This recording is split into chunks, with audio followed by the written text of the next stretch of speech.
mulai kajiannya ya, mudah-mudahan nanti bermanfaat buat kita semuanya. Ini kajian ini pernah saya sampaikan di grup WA, insya Allah. Dan ini waktunya tidak panjang.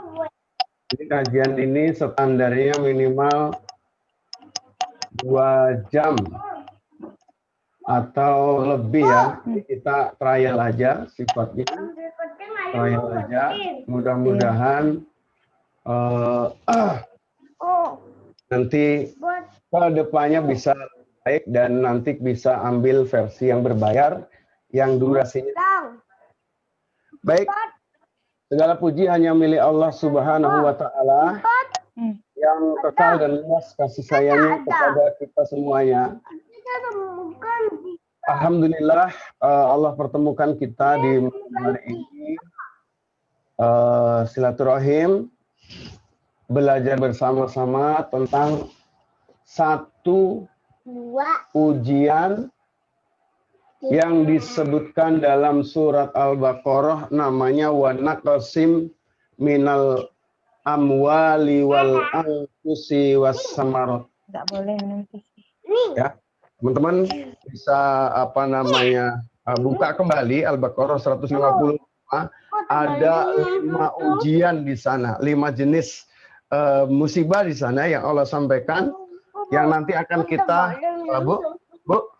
Udah berapa? Udah. Ibu. Biasanya.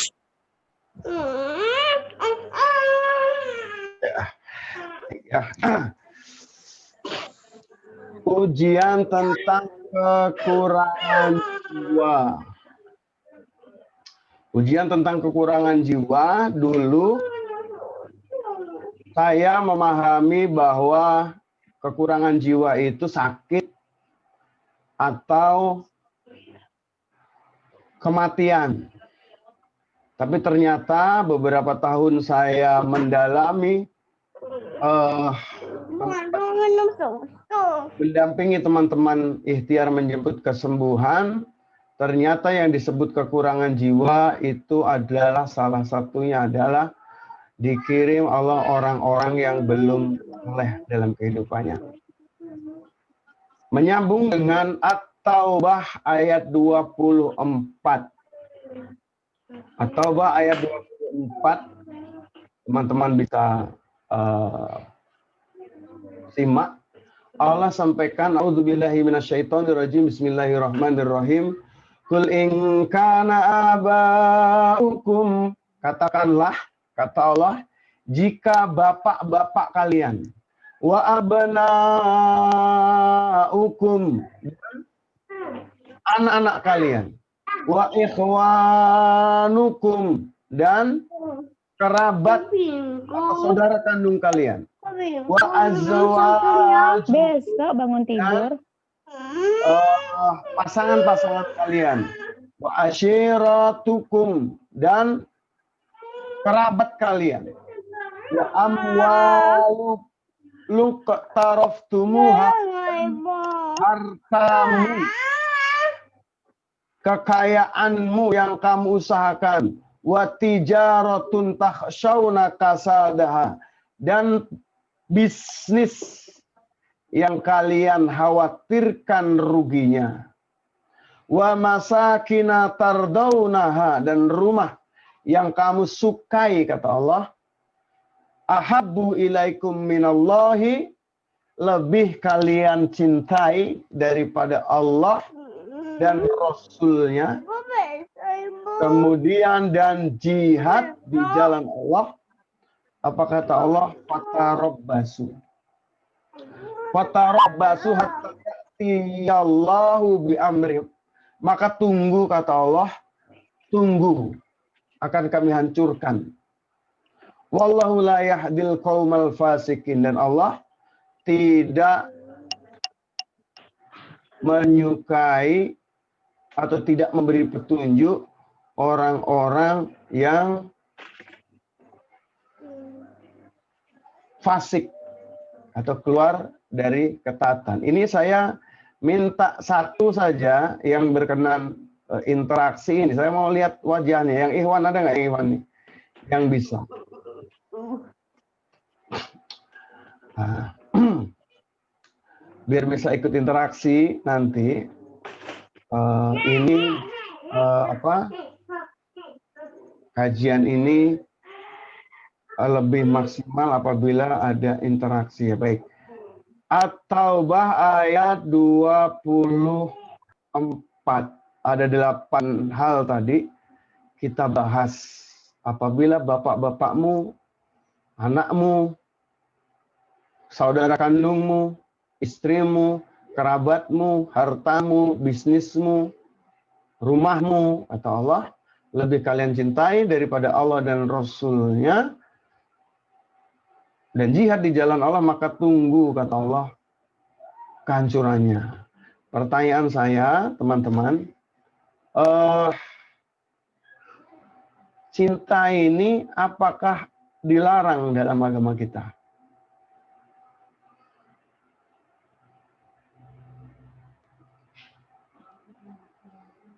Ada yang menyimak ini?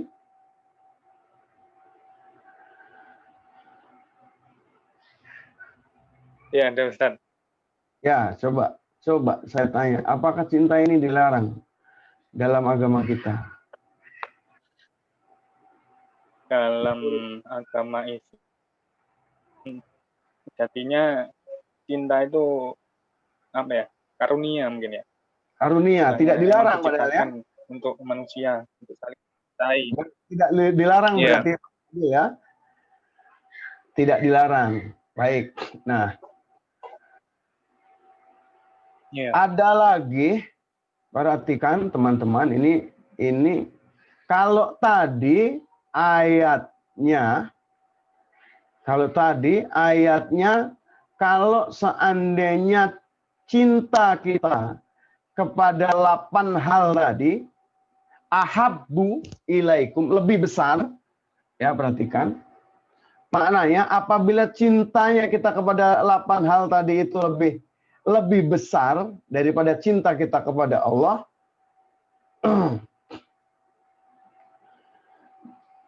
maka Allah akan hancurkan. Nah, bagaimana kalau cintanya sama? Kita mencintai Allah juga, tapi sama dengan kita mencintai istri kita. Sama dengan kita mencintai anak kita. Cinta kita sama. Kira-kira menurut teman-teman itu dilarang enggak?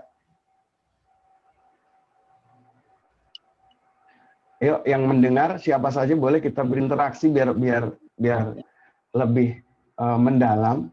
Ini kajian tidak lama, insya Allah. Kalau sama begitu, kira-kira bagaimana menurut teman-teman? Dilarang enggak? Haram atau enggak? Kita cinta kepada Rasulullah, kita cinta kepada Allah, tapi juga kita mencintai orang tua kita. Sama gitu maksudnya. Ya, sesuai perintah Allah, kayaknya saya pun juga harus berbakti kepada orang tua. Begitu, berarti nggak dilarang ya? Berarti nggak dilarang ya? Baik, ini pemahaman kita selama ini ya. Sepakat nggak yang lain? Ummahat nih, coba ada suaranya nggak? Salah satu saja.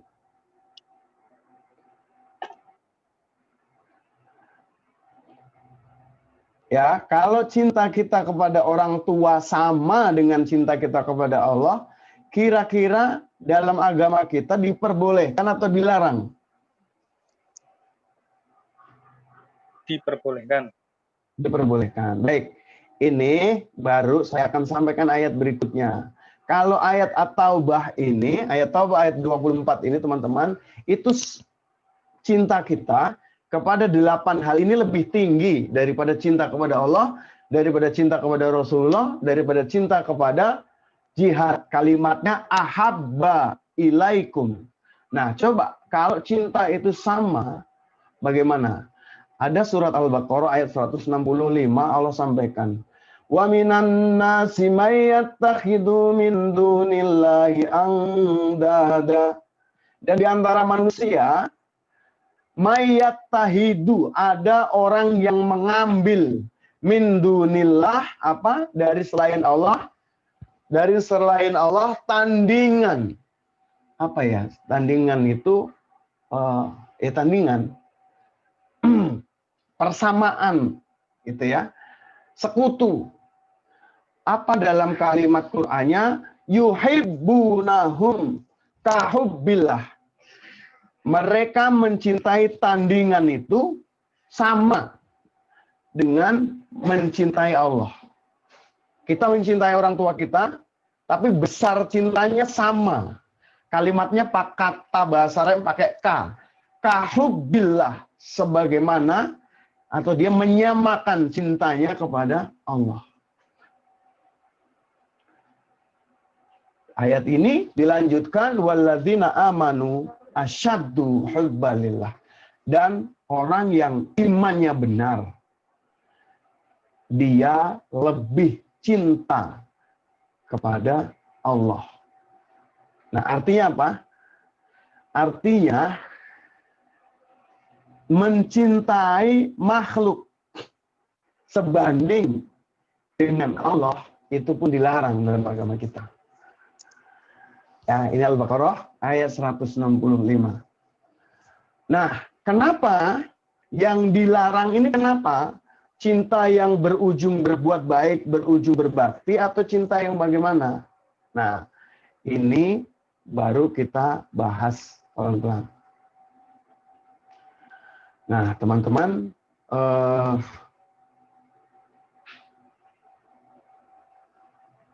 semuanya, ini alhamdulillah ada berapa ini? Trial ini ada 7 orang yang ikut bergabung. 7 ya. Ada 7 partisipan yang ikut bergabung. Mudah-mudahan nanti menjadi kenangan tersendiri buat kita semuanya. Karena ini awal ya. Baik, perhatikan di layar, saya akan sampaikan, menjelaskan teman-teman tentang salah cinta ini. Saya akan ambil sampel, anggaplah A, gitu ya. Ini, A itu. Ini contohnya sesuatu yang baik. Apa itu? Suatu ketika azan maghrib lah. Kita mendengar azan maghrib, ini untuk ummahat lah ya, untuk para ummahat. Kemudian antum perintahkan siapa? Suami. Untuk apain? Ke masjid tentunya. Ini contohnya adalah sesuatu yang bagus.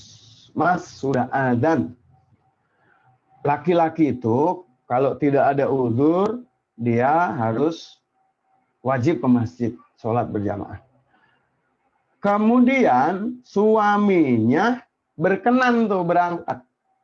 Gimana rasanya teman-teman? Senang nggak? Masih ada menyimak ini? Tentu akan senang. Begitu ya.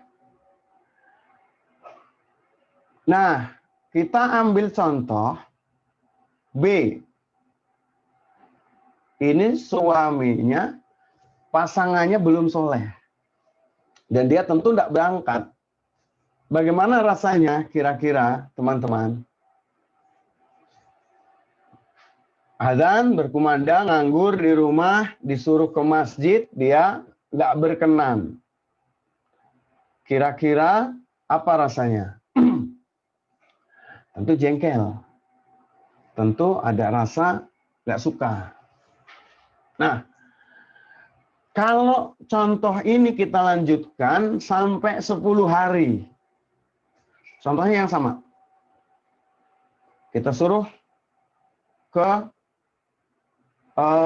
berangkat ke masjid. Besoknya berangkat lagi dia.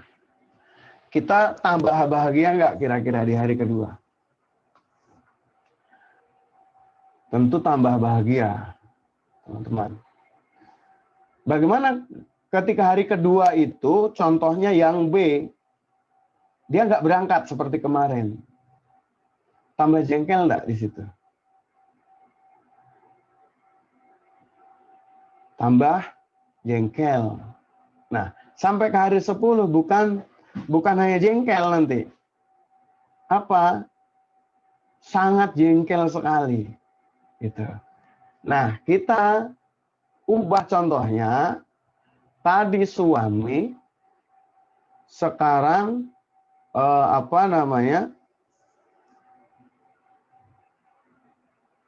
sekarang tetangga kita.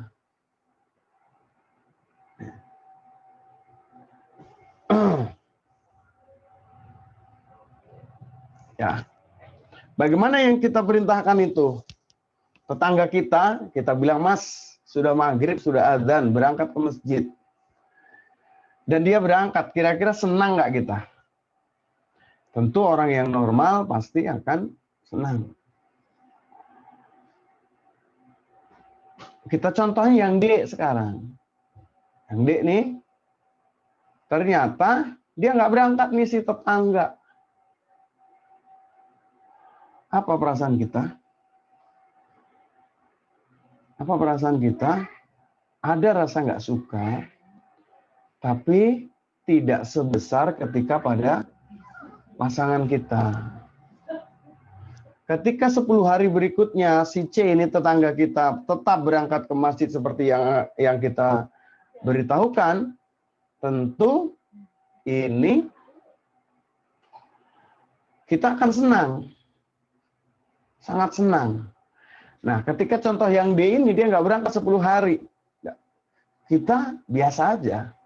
Nah, senang pada kasus yang suami dan senang ketika kalimat kita didengar oleh tetangga di sini. Tetangga. Ini kira-kira sama nggak? Susah saya nulis pakai tangan ini.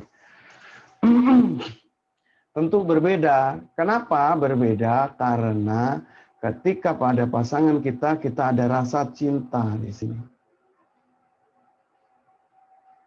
Nih. Apa yang membedakan? Rasa cinta.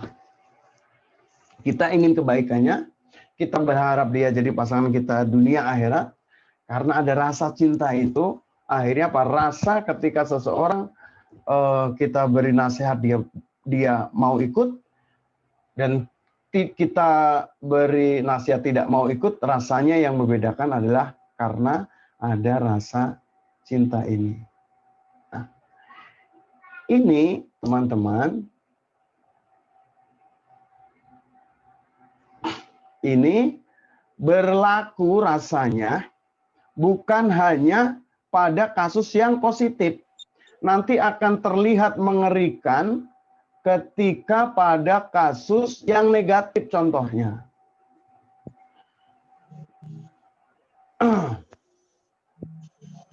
Ya, kalau tadi contohnya sholat.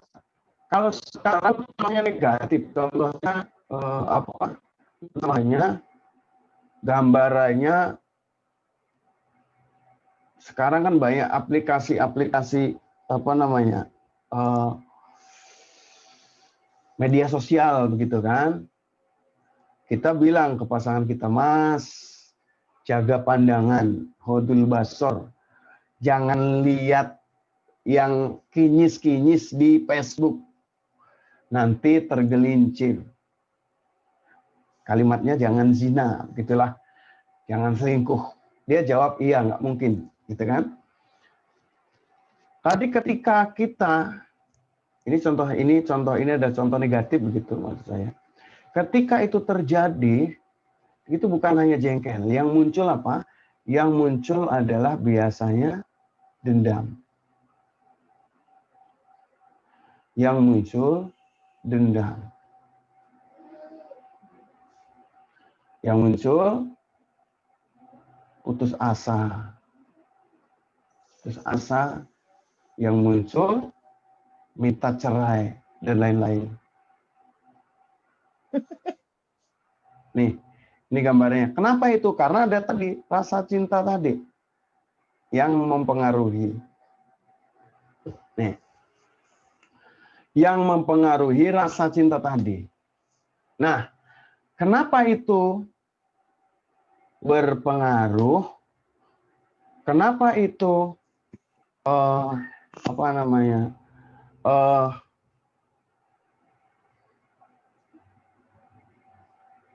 Apa namanya? Apa ya bahasanya ya? Kenapa itu bisa menjadikan salah cinta gitu maksudnya? Karena nanti akan berpengaruh pada tindakan berikutnya. Nih, teman-teman.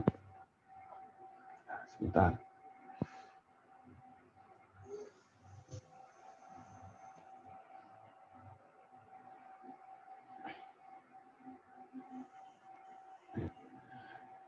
Nah, ini saya masih sambil trial ya, mohon maaf.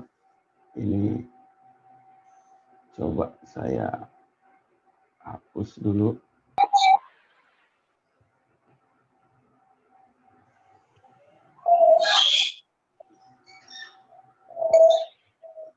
Ya, baik. Ya, coba kita analisa, teman-teman. Ketika kita memberi nasihat kepada anak kita, kepada pasangan kita, atau kepada siapapun, itu apa yang membuat bahagia? A, anak kita suruh sholat. Sholat. Dia ikut.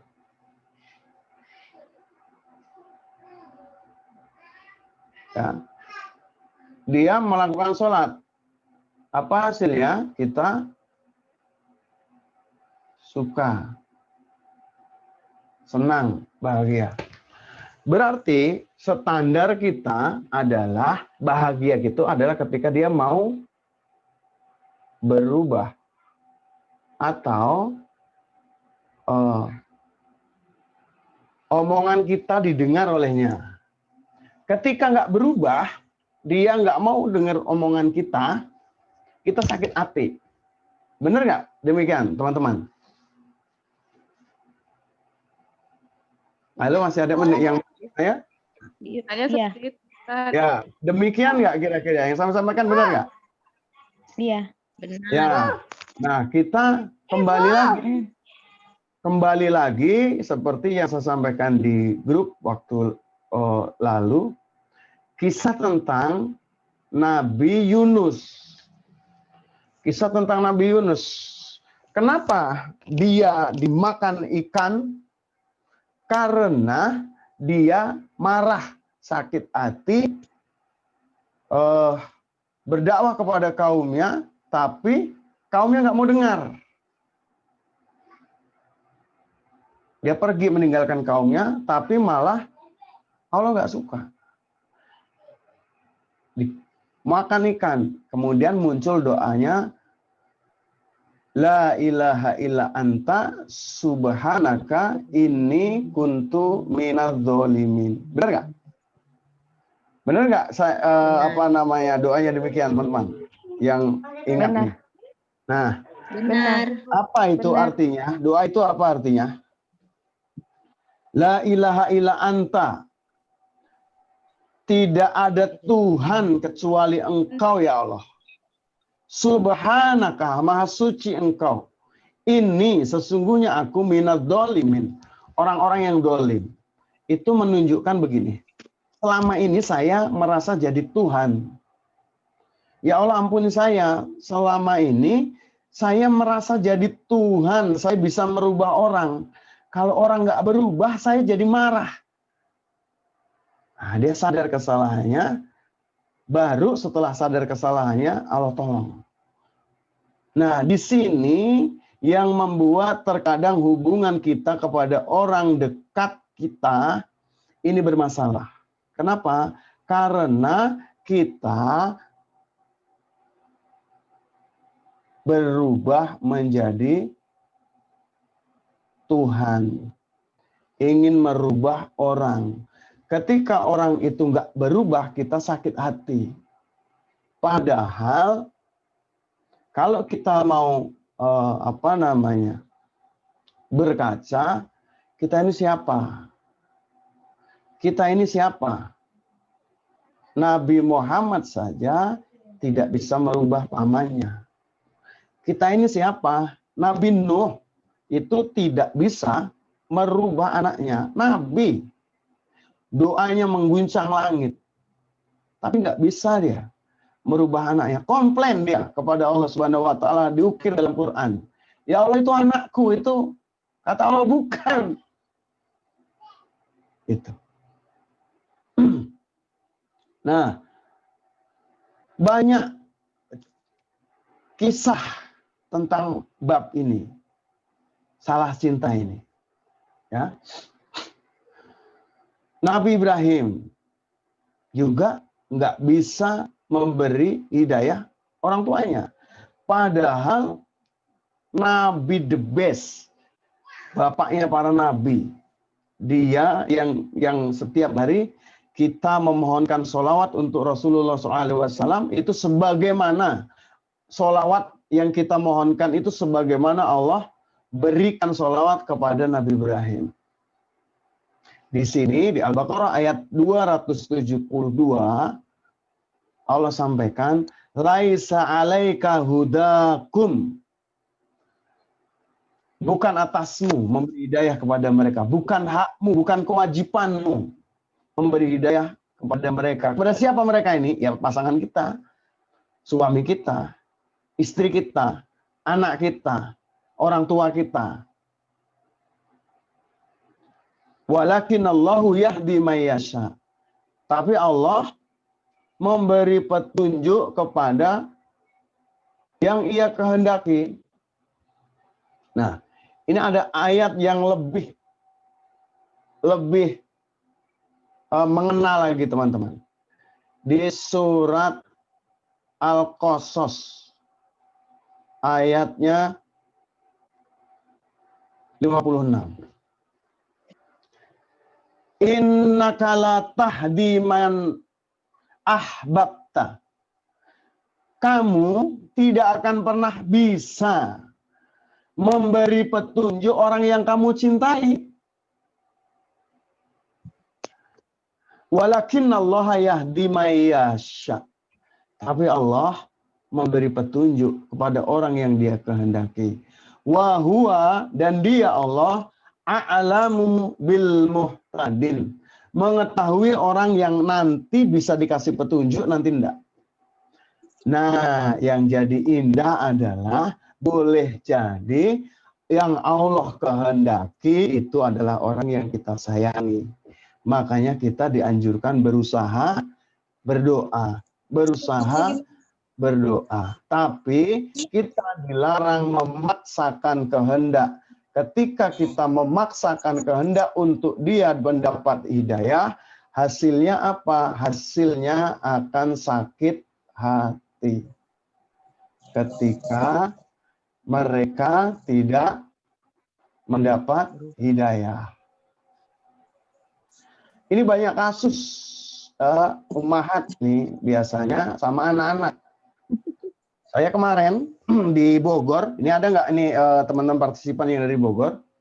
Di Bogor saya sampaikan ada salah satu bermasalah dengan putrinya usia 15 tahun. Kenapa bermasalah? Karena dia ketika disuruh sholat lambat, tapi masih sholat. Disuruh baca Quran males, tapi masih baca. Gitu. Itu tidak main handphone. Karena memang jangan. Gitu ya. Ini banyak nggak kasus demikian nih, para ibu, ummahat? Banyak nggak kasus begitu? Iya. Yang anak-anaknya usia 15 tahun, 15 tahun disuruh sholatnya agak lambat-lambat. Ada nggak? Iya. Nah, biasanya teman-teman itu ngasih tahu 2 kali, 3 kali, nggak itu munculnya jengkel, bener nggak? Benar, Ustaz. Nah, kenapa? Karena kita merasa memiliki hidayah, merasa bisa merubah orang. Padahal apa? Ketika kita sampai tahapan itu, Allah sindir kita di surat Al-Qasas. Kamu nggak akan pernah bisa memberi hidayah orang yang kamu cintai. Kamu mau jadi Tuhan, kamu mau gantiin saya, kata Allah begitu. Nah, yang benar bagaimana? Ketika kita menasehati dan berikhtiar untuk anak kita, dapat pahala nggak? Dapat pahala nggak? Dapat. Dapat. Nah, itu sampai kapan? Sampai dia nanti menurut Allah sudah waktunya dapat hidayah. Dia akan berubah. Gitu. Teman-teman nih jujur, mohon maaf ini yang berkenan interaksi saja. Ini belum bisa kan ya? Waktu Indonesia Barat belum dengar azan kan? Belum. Nah, teman-teman, antum nih jujur sudah tertib mau hijrah usia berapa tahun? 30, 35, 25, 35 ke atas. 35 ke atas. Baik. Ini jawaban jujur ya? Iya, Ustaz. Ya, baik. 3, Sekarang 8. pertanyaan saya adalah, kalau kita butuh waktu sampai 35 tahun untuk hijrah, untuk mau taat kepada Allah, kenapa kita memaksa anak kita harus seperti kita di usia 17? Masya Allah. Benar nggak? Benar, Yes, Ustaz. Gitu. Dia akan menapaki jalannya sendiri. Seperti kita menapaki jalan kita dari usia 15, masuk ke usia 16, masuk ke usia 20. Butuh 20 tahun kita menerima, oh iya sholat duha itu penting.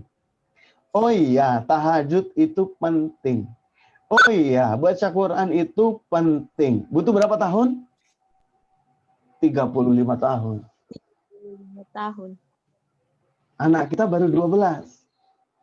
Ini terkadang hal-hal yang tidak disadari oleh kita menjadi benturan antara kita dan anak kita. Apakah kita harus biarkan? Enggak juga. Itu tetap kita nasihati, tetap kita usahakan, kita doakan, tapi ingat, jangan berpikir bahwa kita akan merubah dia. Ketika kita pada tahapan ingin merubah dia, di situ Allah nggak suka dan Allah nggak ubah dia. Kenapa? Karena kita nanti merasa jadi Tuhan, seperti kisah Nabi Yunus alaihissalam. Baik, ini saya persingkat teman-teman ya. Ini nanti dilanjutkan di versi berbayarnya biar waktunya lebih panjang. Dan ini juga sudah mau menjelang Isya. Tugas kita apa? Perhatikan di slide. Tabarakalladzi biyadihil mulku wa huwa ala kulli syai'in qadir. Surat apa nih? Surat Al-Mulk. Al-Mulk. Ayat 1 sampai 2. Alladzi khalaqal mauta wal hayata liyabluwakum. Dialah zat yang menciptakan kematian dan kehidupan dengan satu tujuan. Ayyukum ahsanu amala. Manakah kalian yang lebih baik amalannya? Jadi anak kita, suami kita, mertua kita, orang tua kita, Allah hadirkan memang untuk menguji kita. Kita itu kalau dikasih masalah sabar nggak? Kita itu kalau dikasih rezeki syukur nggak? Kita itu kalau dikasih ujian sabar nggak? Tuh di sana. Adapun hidayah sampai, terserah Allah. Di usia berapa? Ini harap dicatat. Al-Baqarah ayat 216, boleh jadi kamu menyukai, membenci sesuatu, padahal itu baik bagimu. Boleh jadi kita benci anak kita malas, tapi kata Allah, itu baik bagimu. Gitu. Boleh jadi kita benci sekarang ya suami kita nggak mau sholat sama sekali. Boleh jadi itu baik buat kita. Ngapain? Nganterin kita ke surga. Hanya nganterin aja. Ya. Nanti di surga Allah siapkan pasangan yang lain. Nah, baik teman-teman, sepertinya sudah Isya dan sudah lebih dari 40 menit ini ya. Ini baik. Bagaimana audionya melalui Zoom ini, jelas nggak teman-teman?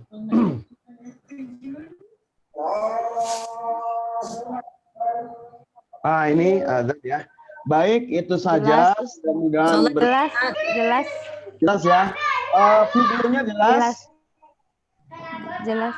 Penyampaiannya bisa lebih dipahami. Putus-putus. Iya, ini di ending putus-putus ya. Mohon maaf yang di ending putus-putus. Mohon maaf yang baru gabung. Waktu kita sudah habis. Nanti coba saya itu lagi. Dan ini sudah azan Isya. Barakallahu fikum. Saya akhiri kajian Zoom ini sebagai trial. Nanti mohon teman-teman beri masukan di grup WA. Bagus dan tidaknya. Nanti kalau bagus saya akan segera ambil versi yang pro. Yang bisa kajian 24 jam dengan partisipannya banyak dan bisa dikonekin ke Facebook dan YouTube. Itu aja. Saya akhiri. Wassalamualaikum warahmatullahi wabarakatuh. Waalaikumsalam warahmatullahi wabarakatuh. Syukron Ustaz. Wa iyyakum.